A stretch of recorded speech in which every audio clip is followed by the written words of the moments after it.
আসন্ন ঈদ উপলক্ষে রাজধানীতে এক বর্ণাঢ্য ঈদ মিছিলের আয়োজন করা হচ্ছে। ঈদকে আরও বেশি আনন্দময় ও জমকালো করতে এবার মিছিলে থাকছে সুলতানি আমলের ঐরাবত।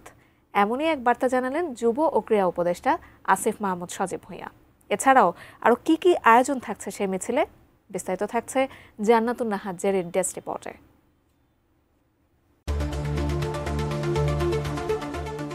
আর কয়েকদিন পরই ঈদ উল ফিতর।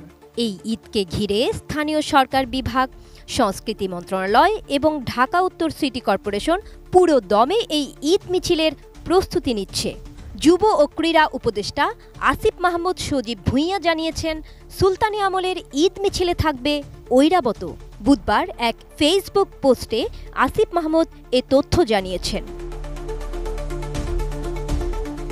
পুরো দমে চলছে ঈদ মিছিলের প্রস্তুতি। সময় স্বল্পতা সত্ত্বেও দিন রাত কাজ করে যাচ্ছে স্থানীয় সরকার বিভাগ, সংস্কৃতি মন্ত্রণালয় এবং ঢাকা উত্তর সিটি কর্পোরেশন। মিছিলে আসছে ঐরাবত, আপনি আসছেন তো? পোস্টের সঙ্গে আসিফ মাহমুদ একটি রাজসিক ছবিও জুড়ে দিয়েছেন। তাতে দেখা যাচ্ছে ঝলমলে পোশাক পরানো দুইটি হাতি দাঁড়িয়ে আছে। তাদের পিঠে দুজন মাহুত আর সামনে বর্ণিল রঙিন পোশাক পরে দাঁড়িয়ে আছেন আরও 4 জন। এর আগে গত 23 মার্চ এক ফেসবুক পোস্টে আসিফ মাহমুদ জানিয়েছিলেন, সুলতানি আমলে ও পরবর্তীতে ব্রিটিশ আমলেও ঢাকাবাসীর ঈদে বাড়তি আনন্দ যোগ করত ঈদ মিছিল। এই সংস্কৃতিকেই ঢাকা উত্তর সিটি কর্পোরেশন এবার রিভাইভ করার উদ্যোগ নিচ্ছে। পোস্টে তিনি লিখেছিলেন, আমাদের ঈদে উৎসবের আমেজ নেই। টিভি প্রোগ্রাম দেখে কিংবা ঘুমিয়ে ঘুমিয়ে কেটে যায় ঈদ। ঈদের জামাত ছাড়া কালেকটিভ কোনো কর্মসূচি নেই। এবারের ঈদকে নগরবাসীর জন্য আরও সুন্দর করতে আমরা কিছু উদ্যোগ নিয়েছি। ঢাকার ঐতিহ্যবাহী ঈদ মিছিলের বিষয়ে আমরা কমবেশি সবাই অবগত আছি। সুলতানি আমলে, পরবর্তীতে ব্রিটিশ আমলেও ঈদ মিছিলের আয়োজন করা হতো। এই সংস্কৃতিকেই এবার থেকে রিভাইভ করার উদ্যোগ নিচ্ছে ঢাকা উত্তর সিটি কর্পোরেশন। মোনালিসা ধামাকা offer. Monalisa heavy flow 15 piece প্যাকেটের সাথে 8 পিসের একটি প্যাকেট একদম ফ্রি। এই অফারটি চলছে আপনার নিকটস্থ দোকানে।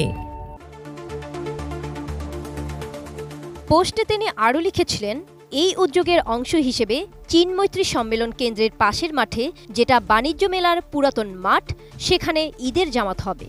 ঠিক গ্রামের ঈদগাহের পাশে যেমন ছোট মেলা বসে, তেমনি মেলা থাকবে দিনব্যাপী। নামাজের পরে হবে ঈদ আনন্দ মিছিল। আনন্দপূর্ণ ও বর্ণাঢ্য একটি মিছিল আয়োজনের প্রস্তুতি নেওয়া হচ্ছে। আয়োজনের কোনো অংশই ধর্মীয় মূল্যবোধে আঘাত করে এমন কিছু থাকবে না। মিছিলটি জামাতের স্থান থেকে শুরু হয়ে সংসদ ভবনের সামনে এসে শেষ হবে। ঢাকা উত্তর সিটি কর্পোরেশনের উদ্যোগে আমাদের বাণিজ্য মেলার যে পুরাতন মাঠ আছে, সেখানে এবার কেন্দ্রীয়ভাবে ঈদের জামাত অনুষ্ঠিত হবে এবং সেখানে ঠিক আমাদের যেভাবে গ্রামের ঈদগাহের পাশে ছোট করে মেলা থাকে, যেখানে বাচ্চারা কিংবা শিশু কিশোররা সেখানে কেনাকাটা করে এবং ঈদ উদযাপন করে, সেরকম মেলার আয়োজন থাকবে।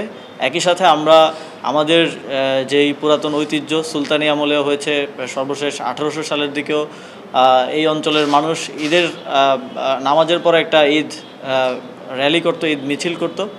আমরা সেই ঐতিহ্যকে আবার রিভাইভ করতে চাই। উপদেষ্টা আসিফ মাহমুদ রাজধানীবাসীকে নতুন বাংলাদেশে নতুনভাবে ঈদ আনন্দ ভাগাভাগি করা ও একসাথে উদযাপন করার আহ্বান জানান। এবারের ঈদটা নগরবাসীর স্বতঃস্ফূর্ত অংশগ্রহণই এই আয়োজনকে সাফল্যমণ্ডিত করবে বলে আশাবাদ ব্যক্ত করেন তিনি। এবং ঈদকে একটা কালেকটিভ অনুষ্ঠানে পরিণত করা এবং কারো ঈদ যেন